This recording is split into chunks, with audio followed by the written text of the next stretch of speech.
Hello and welcome to this new 5-minute guide in which we look at copyright. Contrary to what many of us may think and the way many of our students may behave, you can't just use anything you find on the internet in any way you like. Take the example of online images. Although you may be able to freely use and share some images, others are copyrighted and you need to get explicit permission from the creators and in some cases pay something to use them. If you go ahead and use these copyrighted images without doing so, you're technically infringing the law. And of course it's not just images, this applies to all online media, documents and texts, images and photos, music and videos. Copyrighted work often has a C in a circle symbol or the words copyright by to show that you can't simply do what you like with it.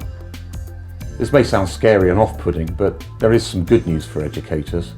Many works on the internet have Creative Commons licenses. Creative Commons is a movement that enables creators to apply different kinds of licenses to their work, allowing them to be distributed or freely shared for non-commercial purposes, adapted or remixed, or used only in their original version. Most creators like to have their work attributed to them, so this is usually a part of a Creative Commons license.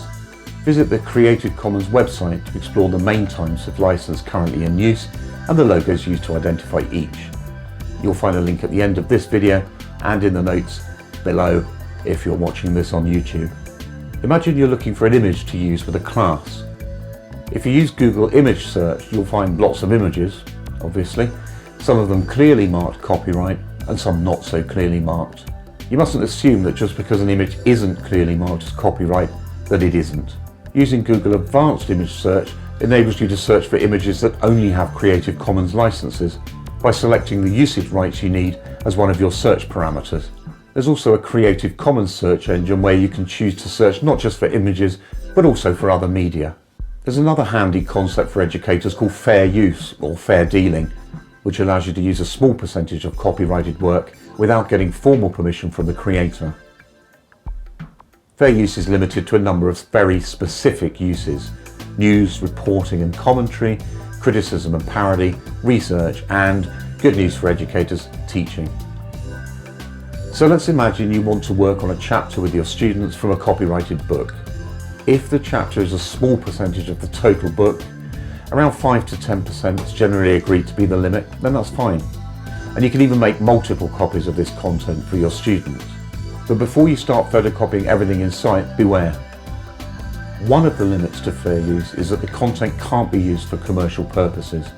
Now, if you teach in a private language school or a university where your students are paying for classes, this, it could be argued, is for commercial use. Fair use is a bit unclear on this point. And what about if you want to use a copyrighted image or video, the whole thing?